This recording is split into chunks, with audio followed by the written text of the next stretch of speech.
Na sala de aula é que se muda uma nação. Na sala de aula não há idade nem cor. Por isso aceite e respeite o meu professor. Boa tarde. 1964. Uma data cravada na memória do Brasil como um punhal. Há 6 décadas, o país foi mergulhado em um abismo de autoritarismo e repressão com o golpe militar. A falsa promessa de defender a democracia, combater o comunismo, se desmascarou na realidade cruel de um regime que ceifou vidas, silenciou vozes e mutilou a liberdade. 60 anos depois, as marcas da ditadura ainda pulsam na alma brasileira. A sombra do passado paira sobre o presente. Um fantasma que insiste em assombrar a nossa história. Com o avanço da extrema-direita pelo mundo, discursos autoritários ecoam, ameaçando as conquistas duramente alcançadas. Sobre o golpe de 64 e os perigos que a democracia ainda corre, nós vamos conversar hoje com Marcelo Bonfim, que sentiu a ditadura na pele. Não saia daí. TV Sintese está no ar. Mas antes de conversarmos com Marcelo Bonfim, que tal vermos o que aconteceu na semana? Roda a vinheta.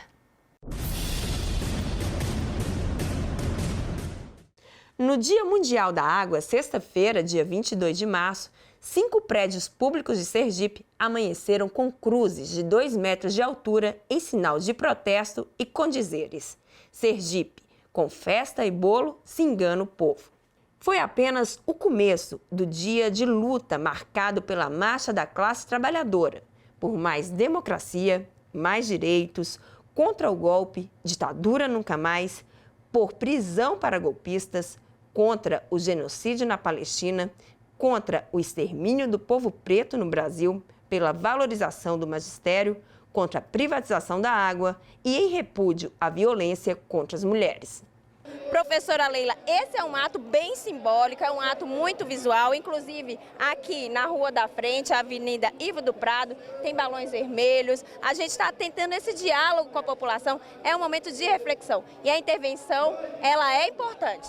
É importantíssimo, Luana, principalmente para chamar a atenção da população de uma maneira em geral, porque muitas vezes a gente faz a caminhada, sai em protesto, passa por determinados espaços, mas o restante da cidade talvez não tenha conhecimento do que está acontecendo. Então, espalhar as cruzes, espalhar os balões é exatamente para demonstrar que é um dia de luta da classe trabalhadora, não só de professores e professoras, mas da classe trabalhadora como um todo, incluindo aqui também os trabalhadores da DESO, juntamente com o Sindiçam, na luta contra a privatização da água. E a nossa intervenção é para falar para o governador, para falar para os administradores, para falar para os gestores. Não aceitamos desvalorização. Queremos ser valorizados, queremos respeito, queremos que a água seja um bem público. Não aceitamos a privatização e valorização para quem constrói a educação pública.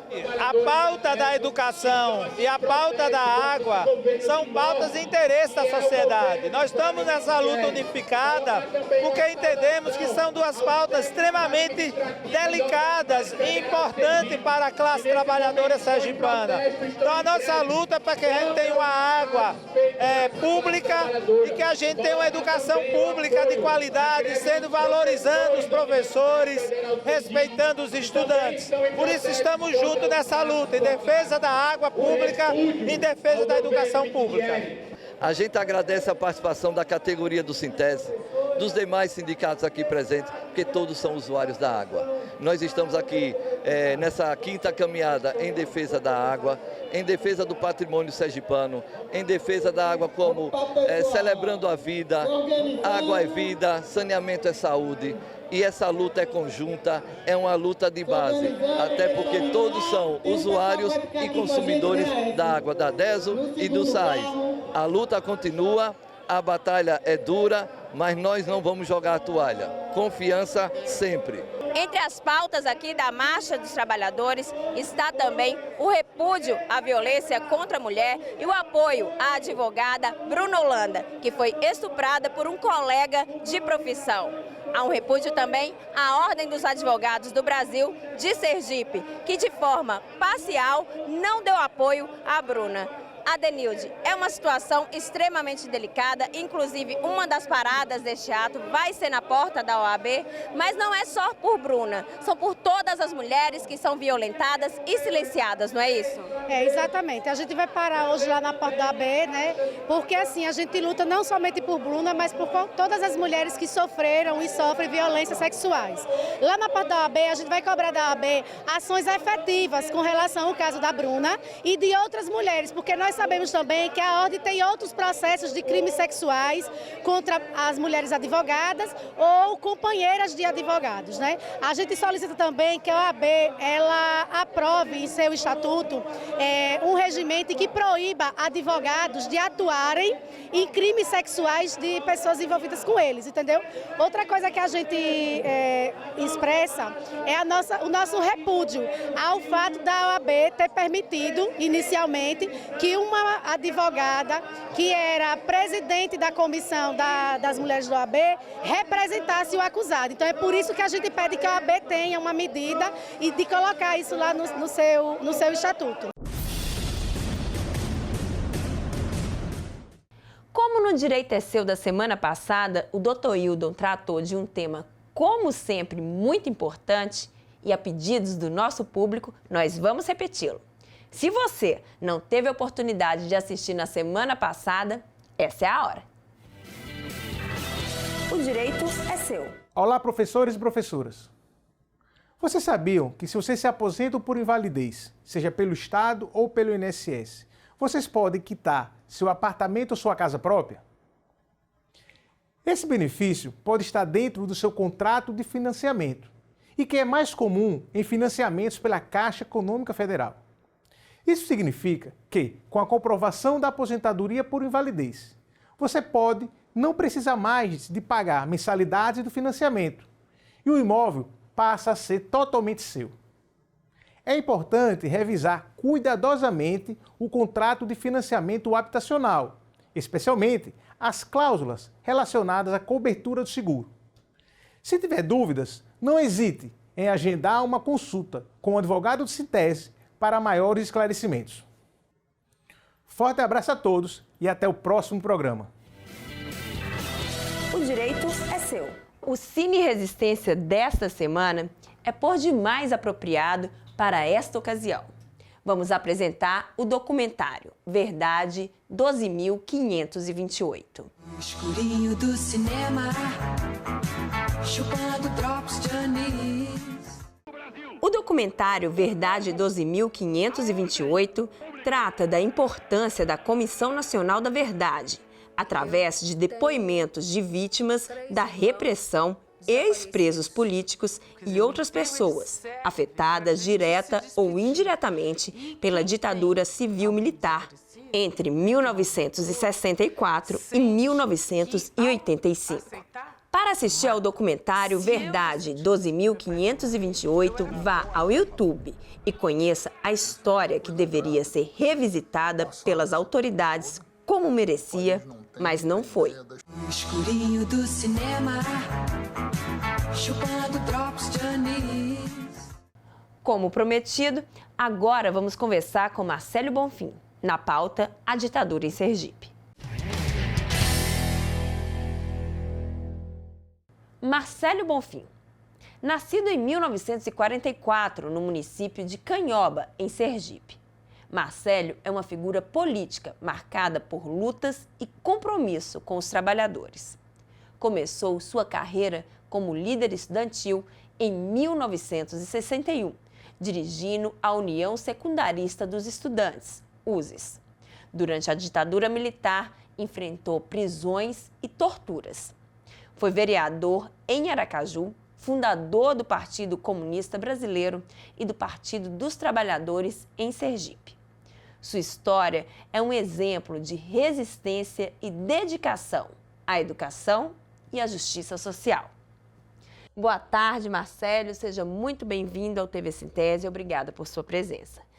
Marcélio, nós vamos falar de ditadura militar em Sergipe, porque, infelizmente, muita gente não sabe que a ditadura militar atingiu sim o nosso estado.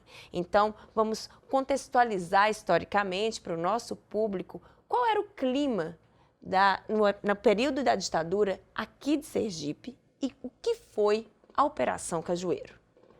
Olha, a Operação Cajueiro não foi uma ação da ditadura somente em Sergipe.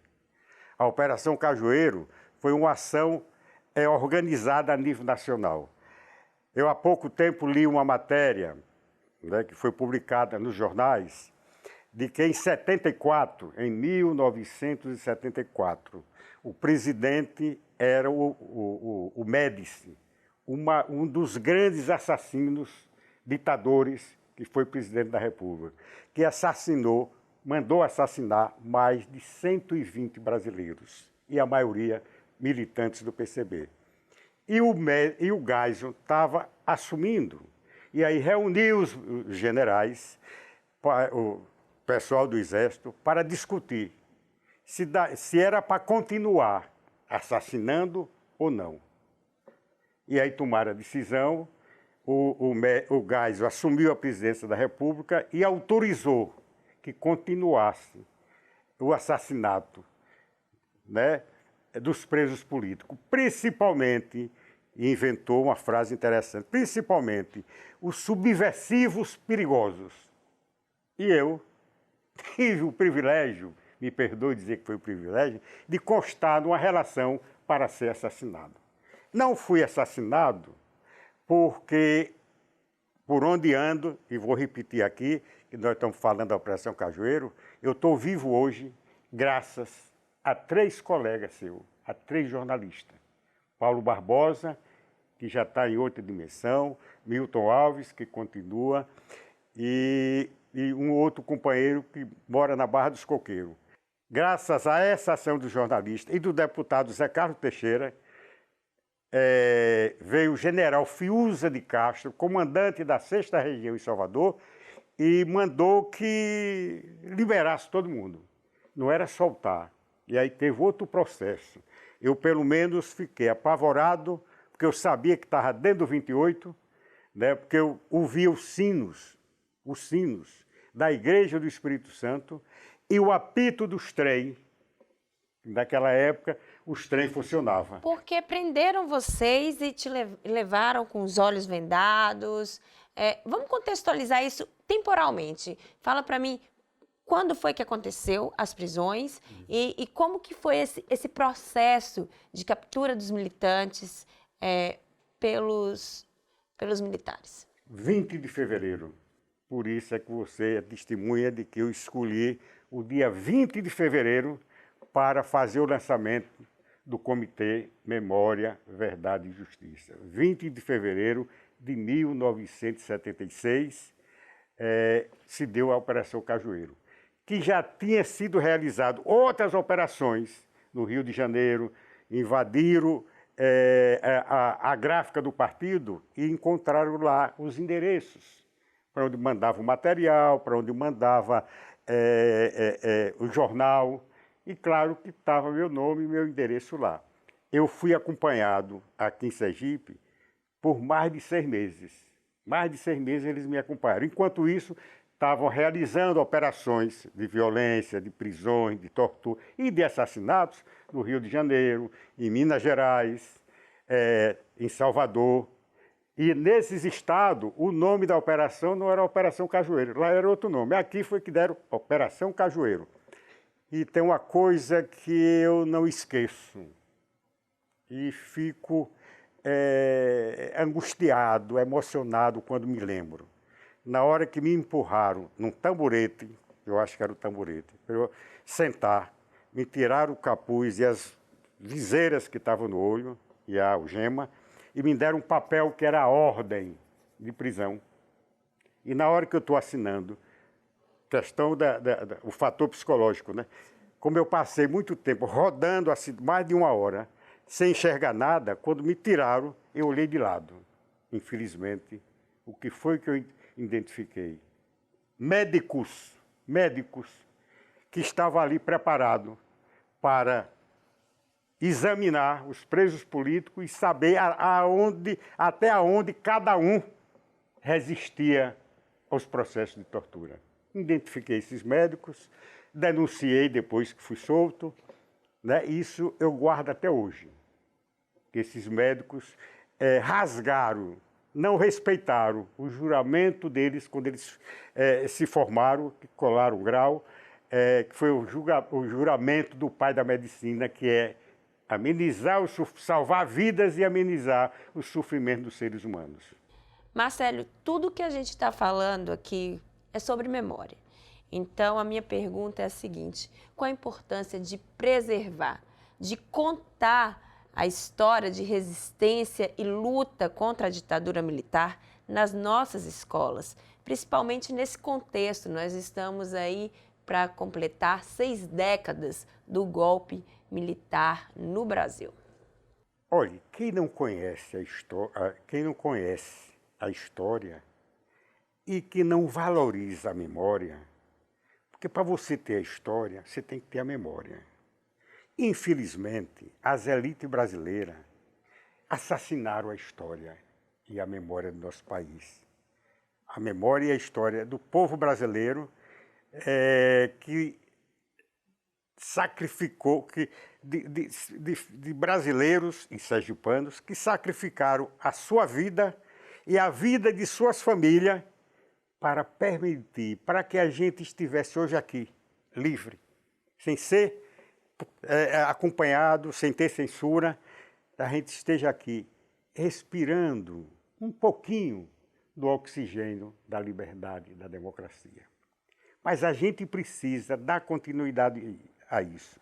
Eu disse, quando fazia o lançamento do Comitê Memória, Verdade e Justiça, que o papel do comitê era exumar, é um termo meio grosseiro e pesado, exumar a memória e a história dos brasileiros que dedicaram a sua vida, que sacrificaram a sua vida e suas famílias para garantir a liberdade e a democracia nesse país.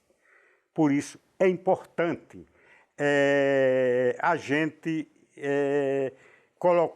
se colocar à disposição para sair contando essa história, né? Agora, no dia 1º, eu vou participar da manifestação no Calçadão e à tarde vou passar a tarde toda e à noite em encontros, em reuniões, nas salas de aula na Universidade Federal de Sergipe. Porque o dia 1º é o dia que marca esse aniversário do golpe militar. Então, aqui em Aracaju vamos ter um ato às 8 horas da manhã no Calçadão da João Pessoa, ali em frente ao antigo Bingo Palace. Muito obrigada, Marcelo. Volte sempre. Eu é que agradeço. E a gente tem que impedir que se instale nesse país, no nosso Brasil, uma nova ditadura. E aí eu tenho que fazer exclamar, não sei se a palavra está correta, ditadura, nunca mais no nosso país. Nunca mais. Obrigada. Hannah Arendt, visionária filósofa política, nos deixou um legado de lucidez e resistência contra os perigos do autoritarismo. Em suas palavras, ecoa a urgência da participação cidadã na defesa da democracia. Segundo ela, a ditadura é o veneno que silencia a voz do povo, sufoca a liberdade e devora a esperança. 60 anos após o início da ditadura no Brasil, suas palavras ressoam com força redobrada. Diante das ameaças à democracia que se avolumam em nosso tempo, é imperativo que assumamos a responsabilidade de protegê-la, com a coragem dos que enfrentam tempestades e a determinação dos que não se curvam. Devemos nos unir em defesa das instituições democráticas, da liberdade de expressão e dos direitos humanos, hoje e sempre. O TV Sintese fica por aqui. Para você, boa tarde e boa sorte. Professores, protetores das crianças do meu país, eu gostaria de um discurso bem mais feliz, porque tudo é educação, o conhecimento. Na sala de aula é que se forma